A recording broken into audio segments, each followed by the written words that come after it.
皆さんこんにちは。タッツ AI ラジオ始めていきましょう。僕はマルフォイ、ドラコ・マルフォイ。著作権の話題なのに危険な挨拶はやめてください。皆さんこんにちは、アデリーです。アモムーもいるむ。タッツーさん、私最近レアいで絵を描いてるんですけど、これって売っても大丈夫なんですか？お、いいところつくね。ぶっちゃけ今 AI 著作権の世界がとんでもないことになってるんですよ。とんでもないむ。アモムーのブロッコリーが取られるむか？ブロッコリーは大丈夫だよ。でもね、2025年から2026年にかけて AI の著作権に関する画期的な判決がバンバン出てるの。15億ドル、日本円で約2250億円の和解金とかね。2250億円ってことで今回は AI で物作ってる人が絶対知っておくべき著作権の最新事情をざっくり全部解説していきましょう。あ、そうそう、この動画はあくまで AI 著作権関連の判例を元にした考察であり、法律のアドバイスではないことを先に述べておきます。弁護士以外が法律のアドバイスをするのは違法ですもんね。そうなの？そうなんだよ。実際につい最近日本でチャット GPT が法的アドバイスをしたとして日本生命がオープン AI を訴えている。怖いむ。なのでこの動画は法律のアドバイスではないことを先に述べて免罪符を作っておきます。わかりました。早速やっていきましょう。まずは一番大事な基本から。結論から言うと AI が勝手に作ったものには著作権がない。でも人間がちゃんと手を加えたものには著作権が認められる余地がある。人間が関わってるかどうかがポイントなんですね。そう、これアメリカでも EU でも日本でも共通してる大原則なんですよ。でもアモムー、AI にブロッコリーの絵を描いてってお願いして描いてもらったむ。それはアモムーのものむか？残念ながらそれだけじゃダメなんですな。アメリカの著作権局がはっきり言ってるんだけど、プロンプトを入力しただけでは著作権は発生しない。じゃあミッドジャーニーで可愛い猫を描いてって入力しただけだと、その猫の絵の著作者にはなれない。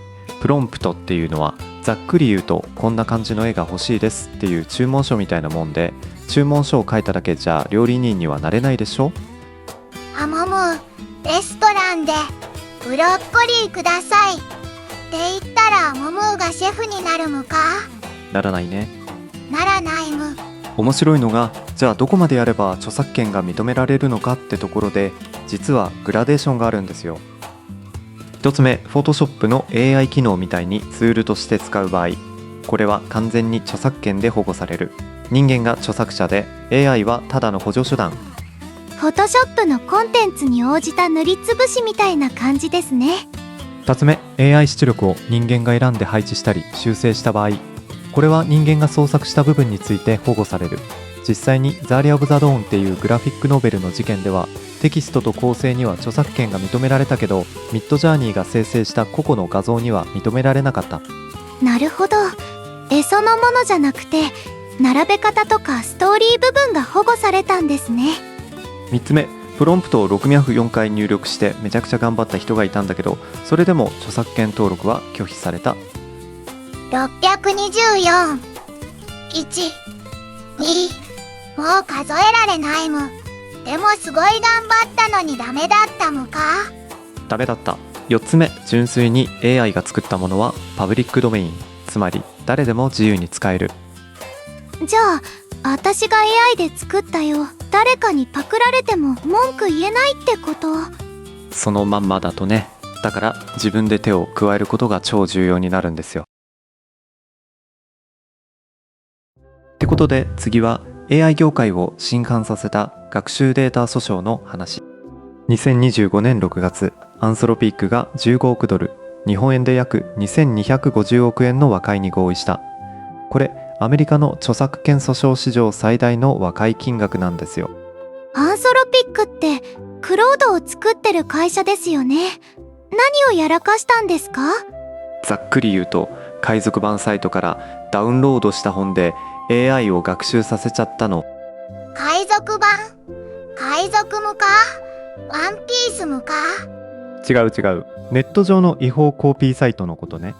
リブジェンとかパイリミっていう海賊版サイトから約50万件の著作物をダウンロードして、それで AI を学習させた。50万件も。で、ハンジがめちゃくちゃいいこと言ってるんですよ。合法的に取得した著作物での AI 学習はフェアユース、つまり公正利用だ。でも海賊版サイトからコピーした時点でもう侵害以上。以上無か。シンプルだむ。シンプルでしょ。理論上の法定損害賠償額が700億ドル超10兆円超えてたから、15億ドルで済んだのはむしろ安いくらい。10兆円。私の想像を超えてます。1作品あたり約3000ドル、45万円くらいの計算になる。これは過去の行為に対する和解で、将来のライセンス制度を作るものではないんだけどね。で、面白いのが同じ週にメタのラマ学習に対しても似たような判決が出てるんですよ。メタも訴えられてたんですか。カドル EV メタっていう事件で、こっちはフェアユースと認定された。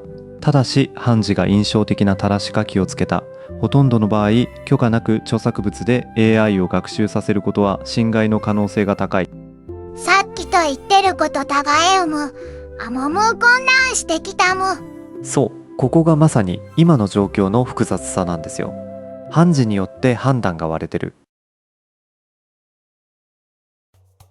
フェアユースっていうのはざっくり言うと、著作物を許可なく使っても合法になる場合があるっていうアメリカの法律の例外規定のことね。本屋さんで立ち読みしても怒られないのと同じ感じですか。近いかな。で、今 AI 学習がフェアユースかどうかで3つの判決が出てるんだけど、全部バラバラなの。まずアンソロピックの事件は合法的に手に入れた著作物での学習は OK、 海賊版は NG。 次にメタの事件は、今回はフェアユースだけど将来の原告が勝つ方法までハンジが丁寧に教えてくれてる。間接的代替っていう概念を出して、 AI がオリジナルにとって変わるコンテンツで市場をあふれさせる能力を考慮すべきだと。ハンジが次はこうやって訴えたら勝てるよって言ってるんですか。そういうこと。で、3つ目のトムソン・ロイター事件。これは AI 学習に対するフェアユースを否定した初の判決。もうだねえ。アモムーの頭がパンクするむ。落ち着いて。要するにね、今の状況は場合によるとしか言えないんですよ。最終的には最高裁が判断するかもしれないけど、それまでは裁判所ごとに判断が割れ続ける。クリエイターとしてはどう受け止めたらいいんでしょう。ぶっちゃけ海賊版データで学習してる AI は今後めちゃくちゃリスクが高い。合法的なデータで学習してる AI を選ぶのが安全ってのが今の現実的な結論ですな。あと注目すべきは、傍観的な NIT 対 OpenAI の大型訴訟。チャット GPT がジョージ R.R. マーティンの小説の詳細な要約を出力して、それが実質的類似性を構成しうると裁判所が認めてる。AI の出力そのものが著作権侵害になりうるケースも出てきてるんですね。ってことで次はヨーロッパ。 EU が世界で一番ガチガチの規制を作りましたよ。 EU って GDPR とか個人情報保護でも先を行ってますよね。そう、規制大好き。 EU エア法っていうのが2024年8月に発行して2027年にかけて段階的に施行されるんだけど、クリエイターに関係する部分がえぐいの。えぐいむ。まず第53条、 AI モデルを作っている会社に4つの義務を課している。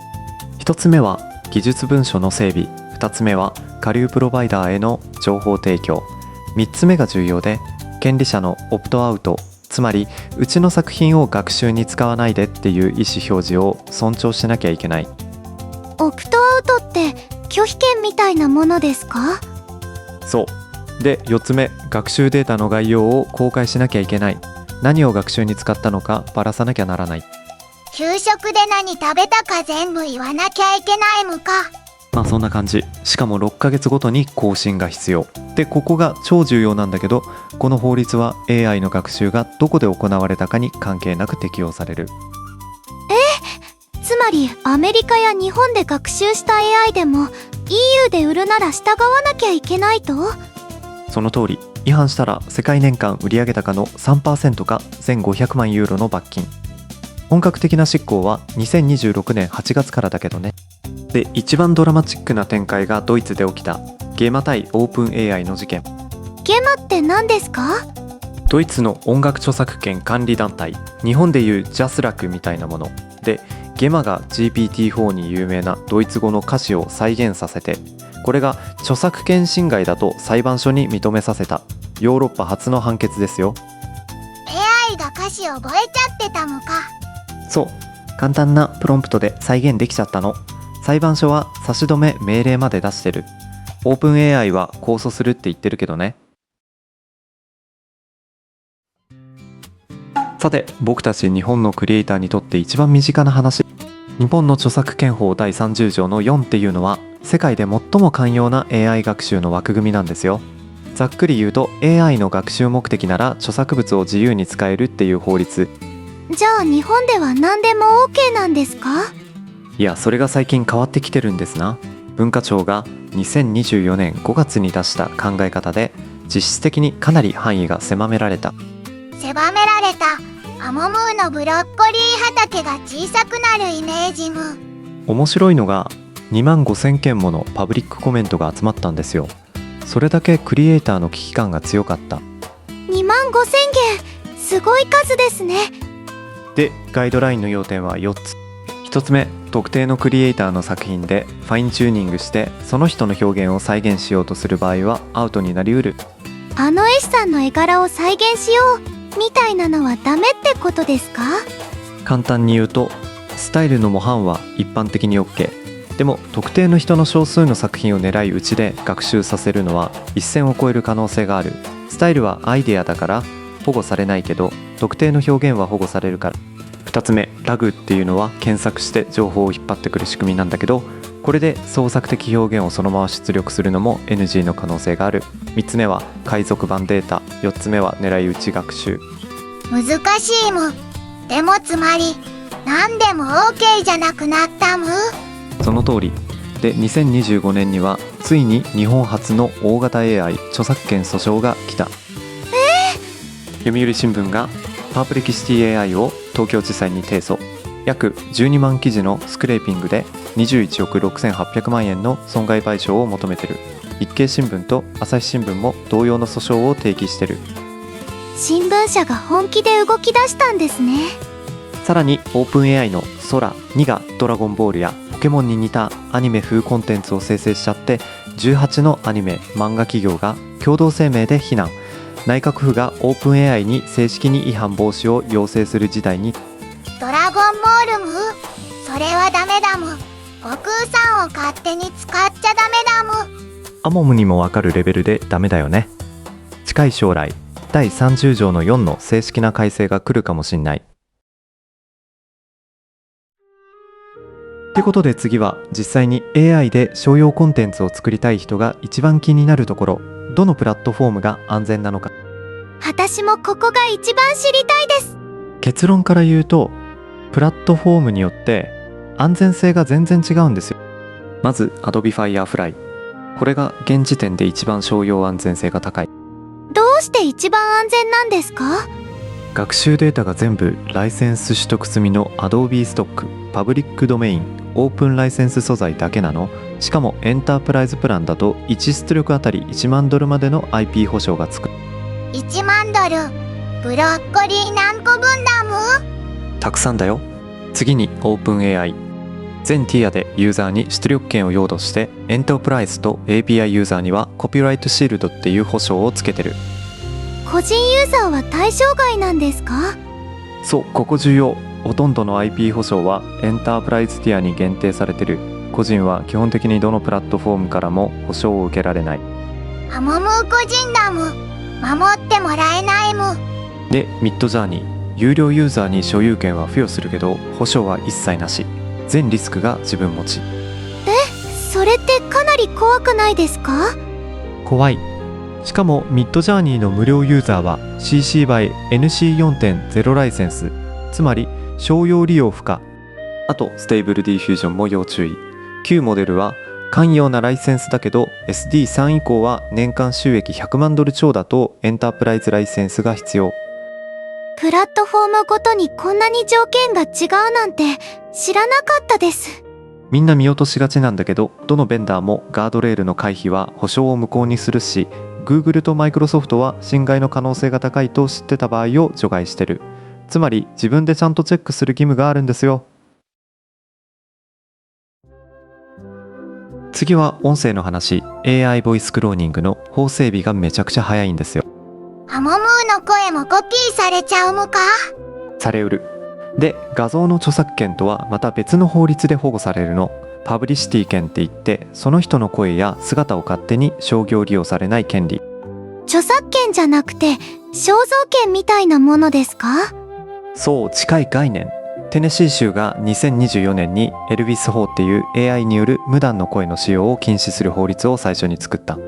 今はアメリカで39州が何らかの形でこういう法律を持ってる。エルビス法って名前がすごいですね。エルビス・プレスリーの名前から取ってるからね。あと連邦レベルではノーフェイクス法っていうのが提案されてて、死後70年間存続するデジタル複製権を作ろうとしてる。70年？アモムー虫だからそんなに生きられないむ。で、音楽業界の動きが特に面白いんですよ。 RIAA がスノとユーディオっていう AI 音楽サービスを訴えた後、なんとユニバーサルミュージックがユーディオと和解してライセンス契約を結んだ。訴えた後にライセンス契約？そう、学習データにお金払え、出力の収益も分けろっていうモデルが確立されつつある。ワーナーミュージックもユーディオとスノの両方と和解してる。これは業界全体に広がる可能性が高い。あと実務上一番注意してほしいのが11ラボの利用規約。声の録音に対して永続的、取り消し不能、ロイヤリティフリー、全世界的ライセンスを付与する内容になってる。アカウント削除後も有効。削除しても取り消せないんですか？だから利用規約はちゃんと読まなきゃいけないんですな。ってことで最後、ここまで聞いてきて、じゃあ結局何すればいいのってなってると思うんで、実践的なアクションをまとめます。待ってました。基本原則はシンプル。人間の創作的コントロールが大きいほど法的立場は強くなる。まず一つ目、すべてを記録する。プロンプト、編集の決定、人間が何をどう手を加えたか全部日付入りで記録を残す。著作権を主張する予定があるなら、どの要素が人間によって作られたかの監査証跡が必要なんですよ。制作過程のログを残すってことですね。2つ目、実質的な人間の創作性を加える。あと処理、構成、選択と配置、創作的編集。 AI を人間の創作の代替じゃなくてワークフローの一つのツールとして使うこと。 AI に全部やらせるんじゃなくて、アモムーも頑張らなきゃだむ。そう、アモムも頑張れ。3つ目、プラットフォームを戦略的に選ぶ。リスクの高い商用プロジェクトなら Adobe Firefly が一番安全。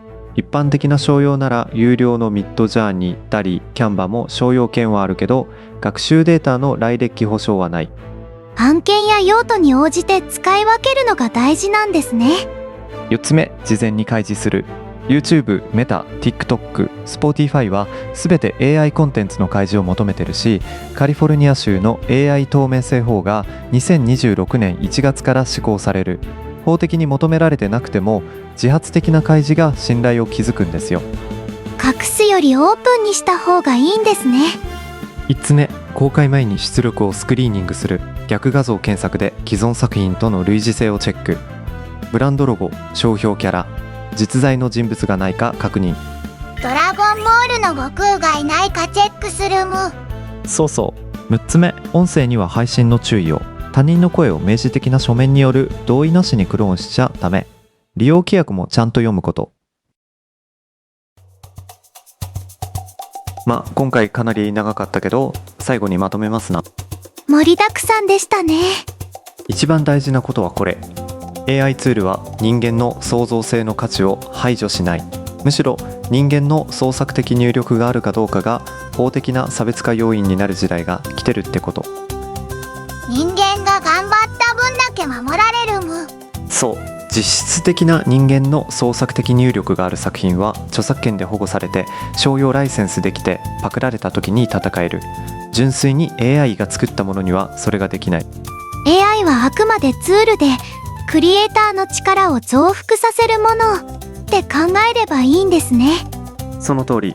法律はどんどん変わっていくから、2026年9月のアンダーセン V スタビリティ AI の公判とか NYT の大型訴訟の結果とか要注目ですな。私もちゃんと勉強して安心して創作できるようにしたいです。アモムーも絵を描くとき、自分でブロッコリーの葉っぱ一枚一枚ちゃんと描くもん。いいこと言うね。ってことで AI 著作権は複雑だけどちゃんと知っておけば怖くない。